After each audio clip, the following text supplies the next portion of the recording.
Hello, I'm Delphine Tan and I'm currently a rising junior studying mechanical engineering at Johns Hopkins University, and today I'm dissecting a handheld vacuum cleaner.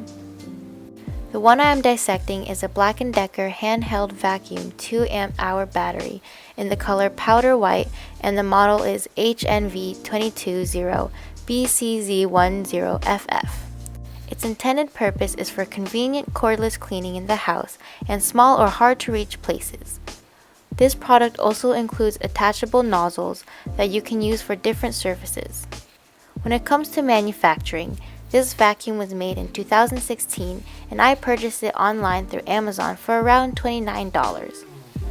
The frame and other non-electrical components of this vacuum is made out of plastic, which was manufactured using the process of injection molding.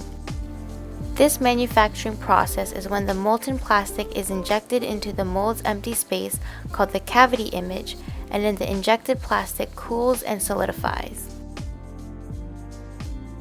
The way a vacuum works is the same way as sucking liquid from a straw. While we use our mouths to suck the liquid from a straw, a vacuum uses an electric motor and a centrifugal fan. The vacuum's nose acts as the straw itself. The motor is powered by a source, in this case a battery, and spins the fan. At the heart of the fan is an impeller that is designed in a way to create suction pressure at the front of the fan and negative pressure at the back. This creates a suction effect. Usually a filter sits in front of the fan to catch the dust particles and dirt so the clean air can be separated and later released through the exhaust port. The vacuum is composed of two main compartments: the front dust bowl, which contains the filter and the nozzle, and the main body, which contains all the other components needed to make the vacuum work, including the motor, fan, battery, buttons, and exhaust port. The main body holding these components are made up of two halves that are held by 5 screws.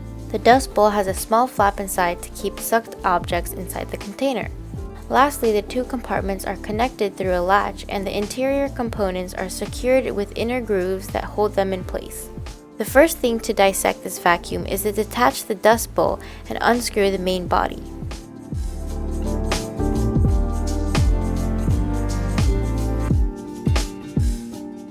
Inside you can see a big silver cylinder, which is the electric DC motor. Attached to it is a white colored disc, which is the centrifugal fan. The motor is connected with wires to a 24 amp hour battery that powers this motor and spins the fan. The other wires also attached to the motor are from this black piece that gets triggered when the gray plastic button on top is pressed. This sends a signal to the motor to start the vacuum. The caging in the front of the main body is mainly there for safety, to avoid fingers or large objects coming into contact with the spinning fan. This bottom piece is the exhaust port, where all the clean air is released after being filtered. Lastly, the battery is attached and wired to the bottom of the vacuum in a way where the battery can be recharged with a wired charging port. Within some components, there are some type of mechanical load it faces. The DC motor and fan experience a centrifugal force as it creates a suction effect as the motor rotates the fan at a high RPM. The filter also experiences pressure as it's being sucked backwards but doesn't move due to being attached to the dust bowl. Lastly, there's a spring force in the button that releases the dust bowl as it pushes back after being pressed. After dissecting this vacuum and explaining each component, we now know how a vacuum works and what it consists of. I thank you for watching and I hope you have a great day.